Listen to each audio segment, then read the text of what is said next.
એકદમ આસાનીથી બનતી સરળ એવી નાન ખટાઈની રેસીપી આપણે આજે જોઈશું, જે આપણે ઢોકળિયામાં અને લોયામાં કઈ રીતે બનાવવી અને તમે જોઈ શકો છો અંદર કેટલી જાડી પડી છે. બહુ ટેસ્ટી અને મોઢામાં મૂકતા જ ઓગળી જાય ને તેટલી સોફ્ટ બને છે. તો જરૂરથી વિડીયોને એન્ડ સુધી જોતા રહેજો અને આજે હું તમને એવી રીતે શીખવાડીશ કે કોઈ પણ વ્યક્તિ આસાનીથી બનાવી શકશે.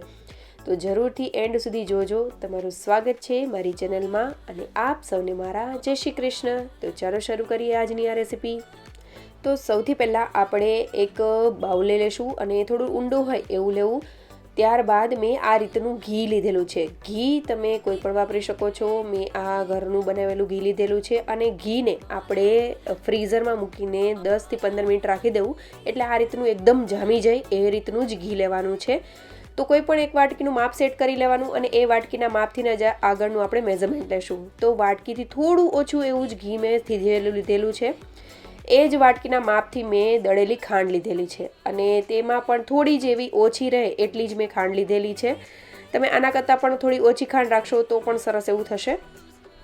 હવે બંને વસ્તુને 5 મિનિટ સુધી કન્ટિન્યુઅસલી આપણે આ રીતે ફેટવાનું છે. તમે ચમચીની મદદથી, વિસ્કરની મદદથી, કોઈ પણ વસ્તુની મદદથી ફેટી શકો છો, અથવા તો તમારી પાસે જે મશીન હોય તો તેનાથીને પણ તમે કરી શકો છો. તો આ રીતની કન્સિસ્ટન્સી થવી જોઈએ. તમે જોઈ શકો છો એકદમ જામી ગયેલું ઘી હશે ને તો આ રીતની સરસ એવું તે થઈ જશે. એકદમ ક્રીમી, જે આપણે કેક ઉપર જે ફ્રોસ્ટિંગ હોય છે ને એ રીતનું થઈ જાય છે. આ રીતે એકદમ સરસ એવું ખાંડ પણ તેમાં સરસ એવી થઈ જશે મિક્સ, અને આ રીતનું થીક એવું આપણું જે ઘી છે તે થઈ જશે. હવે એક આપણે તેની ઉપર ચાળણી રાખી દઈશું અને તેના મદદથી જ આપણે એક વાટકી જેટલો રોટલીનો લોટ લીધેલો છે. ટોચની મેં વાટકી ભરેલી હતી, તો એ વાટકીના જે આપણે ઘી અને ખાંડ લીધેલું છે એ જ વાટકી મેં લીધેલી છે. તો રોટલીના લોટને પહેલાં આપણે ચાળી લેશું. ત્યારબાદ એ જ વાટકીના માપથી અડધી વાટકી જેટલી મેં ચણાનો લોટ લીધેલો છે, તો તેને પણ આપણે ચાળીને લેશું. અહીંયા જેટલા પણ વસ્તુ આપણે લઈએ તે બધી ચાળીને લેવાની છે. તો અહીંયા કંઈ પણ વસ્તુ અંદર મોટી ગાંઠો કેવું હોય તો નીકળી જાય અને સરસ એવો આપણને પાવડર મળે એટલા માટે. હવે આપણે જે વાટકી લીધેલી છે તેનો ચોથો ભાગ, એટલે કે 1/4 ભાગ જેટલો આપણે મોટા દાણાવાળો કે નાના દાણાવાળો રવો કે સૂજી, કોઈ પણ વસ્તુ તમે લઈ શકો છો, તેને લઈ લેશું અને તેને પણ ચાળી લેશું. ચપટી જેટલું જ આપણે મીઠું એડ કરીશું, જેથી સરસ એવો ટેસ્ટ આવશે. હવે આપણે તેમાં એલચીનો પાવડર એડ કરી દઈશું. અહીંયા તમે એલચીનો પાવડર જો તમે ચાળવો હોય તો ચાળી પણ શકો છો. મેં એમનો જ લીધેલો છે. તો તમને જેટલું ફ્લેવર ભાવતી હોય એ રીતે તમે એડ કરી શકો છો, એટલી પ્રમાણમાં એલચી એડ કરી શકો છો. હવે આપણે બધી વસ્તુને સૌથી પહેલાં મિક્સ કરી લેશું. અહીંયા જ્યારે તમે મિક્સ કરતા હશો ત્યારે તમને એવું લાગશે કે બહુ ઢીલું એવું બેટર લાગે છે. જો આ લોટ છે તે સરસ એવો બંધાતું નથી, પણ ધીમે ધીમે તે સરસ એવો સેટ થશે અને જે આપણે સૂજી એડ કરેલી છે તેનાથી જેટલું પણ મોઇસ્ચર હશે ને તે ફૂલાઈ જશે. મતલબ કે સૂજી ફૂલાઈ જશે એટલે થોડું એવું કઠણ થવા લાગશે. પહેલાં તમને ઢીલું જ લાગતું હશે, પણ મેઝરમેન્ટમાં કોઈ પણ ફેરફાર ન કરવા. મતલબ કે લોટ એવું લાગે કે ઢીલો છે તો લોટ એડ નહીં કરવાનો, એમનેમ જ રહેવા દેવાનું. હવે આ રીતનું સરસ એવું મિક્સ થઈ જાય એટલે આપણે એક પેકેટ ઈનોનું મેં એડ કરેલું છે. ચમચીમાં મેં એડ કરેલું છે એટલે તમને આ રીતે ખ્યાલ નહીં આવે, પણ એક પેકેટ આખું આપણે એડ કરી દેવાનું છે. ઈનોને એક્ટિવેટ કરવા માટે મેં 1 ચમચી જેટલું જ દૂધ એડ કરેલું છે, રૂમ ટેમ્પરેચરવાળું, એટલે ઈનો એક્ટિવેટ થઈ જશે. હવે આપણે બધી વસ્તુને સૌથી પહેલાં મિક્સ કરી લેશું. ઈનો સરસ એવો આખા આપણા જે લોટ છે તેમાં મિક્સ થઈ જાય એ રીતે કરી લેશું. તમે જોઈ શકો છો સૂજી ધીમે ધીમે ફૂલાવા લાગી છે, તો કઈ રીતનું થોડું એવું બાઇન્ડિંગ આવવા લાગ્યું છે. હજી પણ ક્રમ્બલી એવું છે, પણ કંઈ વાંધો નહીં આવે. આ રીતે હળવા હાથે કરશો થોડી વાર માટે એટલે સરસ એવું આ રીતે થતું જશે. એટલે આમ હાથની મદદથી આ રીતે આપણે મોટો એવો લુવો કરી લેશું અને તેને આપણે લોયામાં જ મેં સેટ કરીને રાખેલો છે. ઇનકેસ તમારે એક ડબ્બામાં ભરીને પણ રાખવો હોય તો પણ તમે રાખી શકો છો. તો આ જે લોટ છે તેને ઢાંકીને આપણે ફ્રીઝરમાં 15 મિનિટ રાખી દઈશું. જો તમે રેફ્રિજરેટરમાં રાખતા હોય તો અડધીથી પોણી કલાક ઉપર તેને સેટ કરવા માટે રહેવા દેવું. ફ્રીઝરમાં રાખીશું 15 મિનિટ માટે તો સરસ એવું તે સેટ થઈ જશે. તો એટલે જ મેં કીધું કે તમારે ડબ્બામાં ભરીને મૂકવું હોય તો પણ તમે રાખી શકો છો. હવે આપણે ત્યાં સુધીમાં મેં અહીંયા ઢોકળિયું લીધેલું છે. ઢોકળિયામાં મેં જે મીઠું છે એ એડ કરેલું છે. તમે અહીંયા સ્ટીલનું ઢોકળિયું નહીં વાપરતા, એલ્યુમિનિયમનું જ ઢોકળિયું વાપરજો. કારણ કે સ્ટીલના ઢોકળિયામાં મારે તો એવો પ્રોબ્લેમ થયો છે કે નીચે કાળાશ જેવું થઈ જાય છે. તો હું સજેસ્ટ કરીશ કે તમે પણ એલ્યુમિનિયમનું ઢોકળિયું વાપરો. હવે આપણે જે ઢોકળિયામાં મેં રેગ્યુલર મીઠું યુઝ કરતી હતી એ જ મેં એડ કરેલું છે, મતલબ વારંવાર મેં તેને યુઝ કરેલો છે. એ મીઠું એડ કરી દીધેલું છે થોડું, અને તેને લો ફ્લેમ ઉપર 10થી 15 મિનિટ માટે આપણે પ્રીહીટ કરવા માટે રાખી દઈશું ઢાંકીને. હવે ત્યાં સુધીમાં જે આપણે ઇડલી સ્ટેન્ડ છે તેને પણ ઘીથી ગ્રીસ કરી લેશું. અને મેં આ રીતની એક પ્લેટ લીધેલી છે, તેને એલ્યુમિનિયમ ફોઇલથી સરસ એવી કવર કરી લીધેલી છે. તેને પણ આપણે ઘી લગાવી દઈશું સરસ એવું, જેથી કરીને આપણે જ્યારે ઇડલી એટલે કે નાનખટાઈ કાઢીએ તો ઇઝીલી તે ડિમોલ્ડ થઈ જાય. અને બીજી એક પ્લેટ છે જે ઇડલીની, એને પણ મેં સરસ એવી ગ્રીસ કરી લીધેલી છે. હવે 15 મિનિટ થઈ ગઈ છે તો મેં આ જે લોટ છે તેને લઈ લીધેલો છે. અને કોઈ પણ તમારી પાસે નાનો એવો ચમચો હોય કે જેનાથી એક સરખી એવી નાનખટાઈ બને તો એવો લઈ લેવો. મારી પાસે એવું નહોતું એટલે મેં આ રીતની ચમચી લીધેલી છે.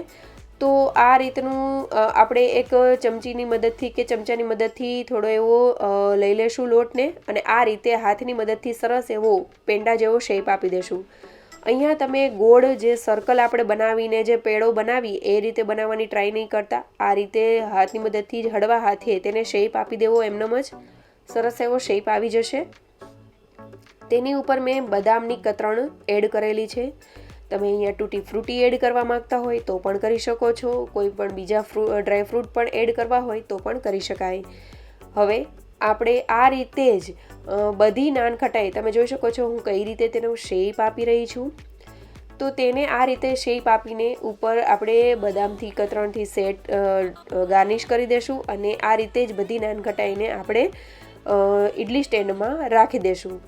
અહીંયા જે મેં નાનખટાઈ બનાવેલી છે તે બે વસ્તુમાં અલગ અલગ રીતે બનાવેલી છે. મતલબ કે એક પ્લેટ એલ્યુમિનિયમ ફોઇલવાળી પ્લેટમાં પણ બનાવેલી છે અને ઇડલી સ્ટેન્ડમાં પણ બનાવેલી છે. તો બંનેનો શેપ હું તમને બતાવી દઈશ કે કઈ રીતનો આવેલો છે. ઇડલી સ્ટેન્ડમાં જે નાનખટાઈ બનશે તેનો શેપ ઇડલીમાં જે રીતે નીચેથી ગોળ હોય એવો જ આવશે. તો આપણે આગળ એ પણ જોઈશું. તો 15 મિનિટ થઈ ગઈ છે અને જે ઢોકળિયું છે તે પણ સરસ એવું પ્રીહીટ થઈ ગયું છે. તો મેં ઇડલી સ્ટેન્ડમાં તે જે સ્ટેન્ડ છે નાનખટાઈવાળું તે મૂકી દીધેલું છે. ઢાંકીને તેને 20થી 25 મિનિટ સુધી તેને આપણે કરી લેશું. વચ્ચે વચ્ચે પણ થોડું એવું ચેક કરી લેવું. તેને સાઈડમાં કરીને મેં બીજી જે નાનખટાઈ છે તેને આ રીતનું લોયું પણ એક પ્રીહીટ કરવા માટે મૂકી દીધેલું હતું મીઠું નાખીને જ. તેમાં કાંઠો રાખેલો છે, તેની ઉપર આ રીતે 2 પ્લેટ મેં ગોઠવી દીધેલી છે. તેને આપણે ઉપર ઢાંકીને સરસ એવું તેને પણ 20થી 25 મિનિટ સુધી કરી લેશું અને ચેક કરી લેવું કે તે થઈ ગયું છે કે નહીં.